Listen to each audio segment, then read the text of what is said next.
बड़े बड़े दरख्तों को काटकर ये पेपर्स बनाने से लेकर रोड्स पर चलने वाले टायर्स के मैन्युफैक्चरिंग प्रोसेसेस वाकई ही बहुत दिलचस्प होते हैं।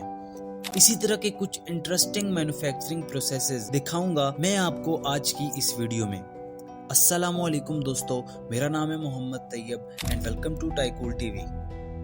नंबर 3, पेपर, जो आप रोजाना कहीं ना कहीं इस्तेमाल करते होंगे। इनका मैन्युफैक्चरिंग प्रोसेस बहुत ही दिलचस्प है। सबसे पहले दरख्तों को काट कर मिल एरिया तक पहुंचाया जाता है। ये दरख्त जहां से काटे जाते हैं वहां दोबारा से इन्हीं दरख्तों की प्लांटेशन की जाती है और इसी तरह बार बार यही प्रोसेस चलता रहता है। सबसे पहले लकड़ी से इस ऊपर वाली लेयर को उतारा जाता है जो दूसरी फैक्ट्रीज में फ्यूल के तौर पर इस्तेमाल हो जाता है। साफ लकड़ी को छोटे छोटे पीसेस में काट कर और धोकर एक डाइजेस्टर मशीन में पकाया जाता है और एक केमिकल सब्सटेंस को साथ मिलाकर वुड की इस चीज यानी कि पल्प में तब्दील कर दिया जाता है। इस पल्प को खुश्क करके इसकी मोटी मोटी शीट्स बना दी जाती हैं जिनको आगे पेपर फैक्ट्री में भेज दिया जाता है। ये पल्प शीट्स पेपर, टिश्यू और कार्डबोर्ड वगैरह बनाने के लिए भी इस्तेमाल होती हैं जिनके अलग अलग प्रोसेस हैं। पल्प शीट्स को मजीद बारीक शीट्स में बदलने के लिए ऐसे फिल्टर से गुजारा जाता है जिसमें sheets 80 to 90 kilometre per hour की स्पीड से मूव कर रही होती हैं।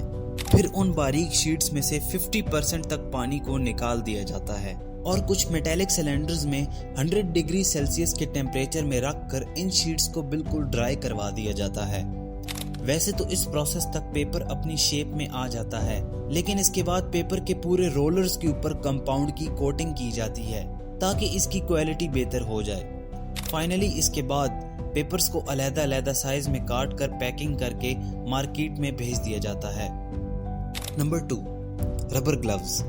ये जो सेरामिक और प्लास्टिक से हाथ बने हुए हैं, इन्हीं शेप में ग्लव्स तैयार किए जाते हैं। सबसे पहले इन सेरामिक हैंड्स को पानी और ब्लीच में से गुजारा जाता है ताकि पिछले ग्लव्स के केमिकल्स वगैरह उतर जाएं। फिर इन सेरामिक हैंड्स को ब्रश से साफ किया जाता है और गर्म पानी से गुजार कर हीट के जरिए खुश्क करवाया जाता है। ये सब तो सिर्फ इन सेरामिक हैंड्स को साफ करने के लिए किया गया है ताकि जो दोबारा ग्लव्स बनाए जाएं उनमें कोई प्रॉब्लम ना आए।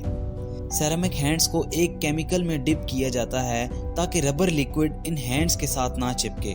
फिर रबर के लिक्विड में इन हैंड्स को डाला जाता है जिससे रबर की एक लेयर हैंड्स पर आ चुकी है। साथ ही साथ इन हैंड्स को रोटेट भी करवाया जाता है ताकि एक्स्ट्रा ड्रॉप्स नीचे गिर जाएं।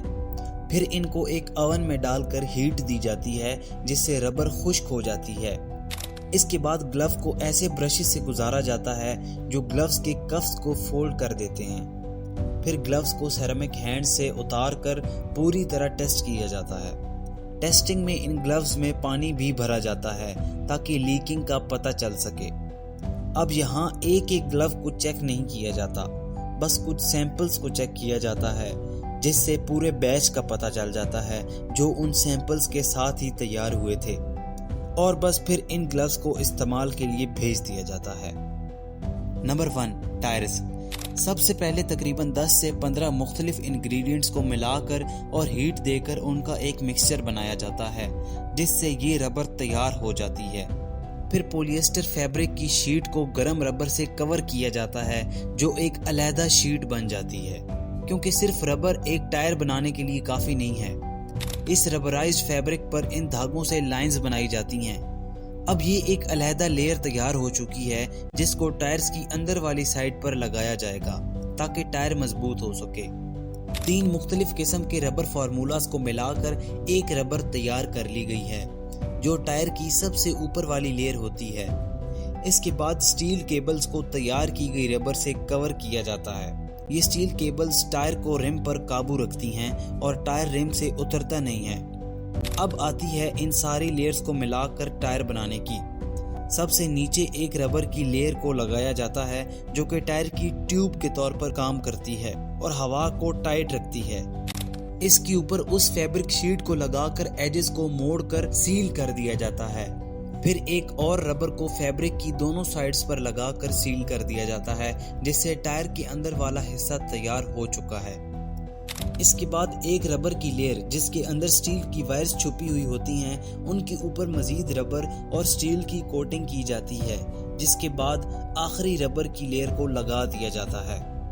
अब अंदर वाली लेयर और बाहर वाली लेयर को आपस में चिपका दिया जाता है, जिससे एक टायर 80% कंप्लीट हो चुका है। इसके बाद टायर को ऐसे सिलेंडर में डाला जाता है जिसके एक्सट्रीम टेम्परेचर में टायर को बेक किया जाता है, और इस बेकिंग के दौरान ही टायर अपनी फाइनल शेप और पैटर्न्स में आ जाता है और अब टायर रोड्स पर जाने के लिए तैयार है। अगर आज की ये छोटी सी वीडियो आपको पसंद आई तो वीडियो को लाइक ज़रूर कर दीजिएगा, चैनल को सब्सक्राइब करने के साथ साथ बेल आइकन को ज़रूर दबा दीजिएगा ताकि हमारी आने वाली नई वीडियोस का नोटिफिकेशन आपको मिल सके। अल्लाह हाफिज़।